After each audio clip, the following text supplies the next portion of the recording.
Hi, I'm always showing everyone what my garden looks like halfway through the summer when everything is up and growing.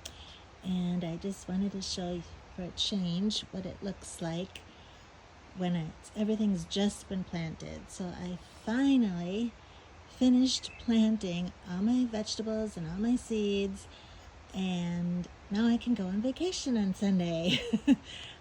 Jordan's gonna stick around to keep things watered for me.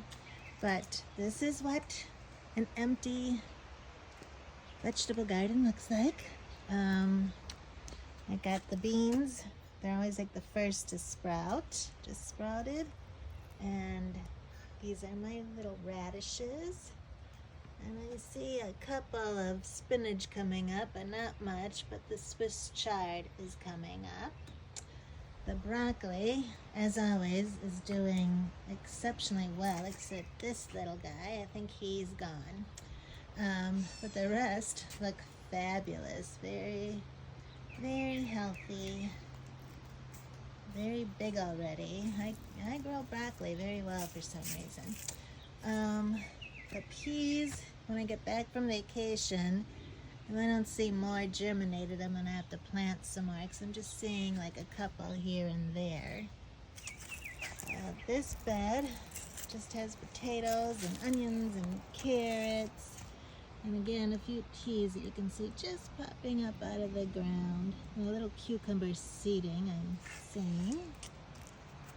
And that's it, I think. Oh, those two beds down there are all potatoes. Todd loves homegrown potatoes, so we added 2 more beds. And animals don't bother potatoes, so we can plant them outside the deer fence. All right, I'll take you to the other garden.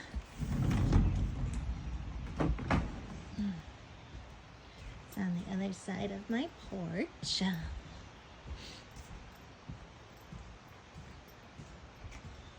It's like Fort Knox around here. It's literally a battle between us and the animals all day, all night, every day, all summer long.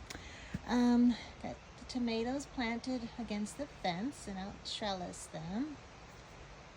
And I planted more potatoes in front of the tomatoes, and onions and carrots, and yeah, I know all about this companion planting stuff. Don't plant potatoes next to tomatoes, and you know what? I've never had issues ever, so I don't know what that's all about. Some dill, and then this entire rest of the bed is all pepper plants. I did lose a couple pepper plants already, and I had to go buy some more. I think it's just too hot too soon, and even though I'm keeping up on the watering, these poor plants just aren't surviving that well. And against the fence, I have squash. I'm going to try to train it to go up the trellis this year. I see one squash is just germinated way over there. But yeah, if I don't train it to go up the trellis, the squash will literally take all this entire garden over and smother everything. It does grow up naturally up the trellis on its own, but I will have to make sure all of it grows up the trellis and stays off the ground.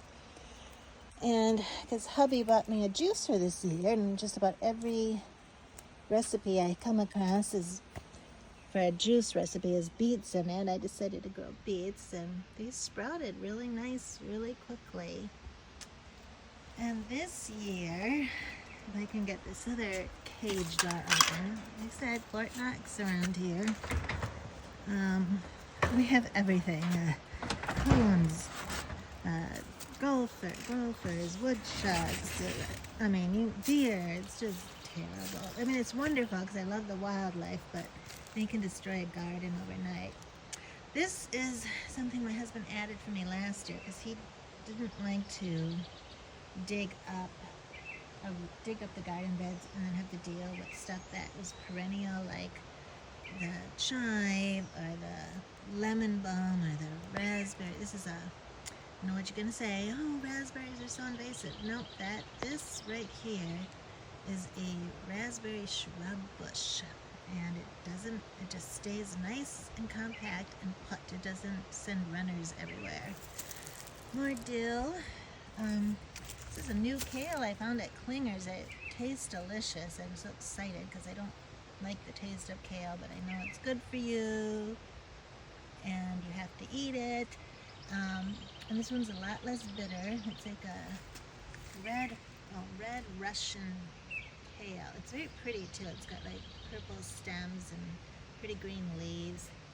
The lettuce, I like to grow, when I put the healthy stuff in my salads, the kale and the spinach, I like to add just ordinary lettuce, to my salad too. Still waiting for the parsley, cilantro, and basil to germinate. Although I do see a little germination right there.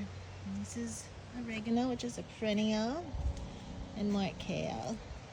And then the rest is just our back patio, which my husband refinished last year. So we have a little fire pit here, and he stores his wood for the lower wood stove there in a basketball hoop, and there's our grill. And then he added this little rock planter where I just put some annuals.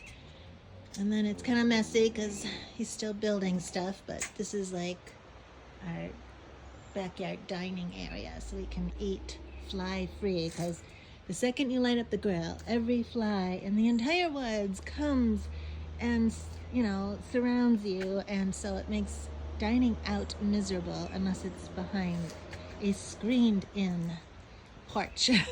So I cook out here and then we eat in there. Well, I hope you enjoyed my little garden tour, and I will be back midsummer with an update.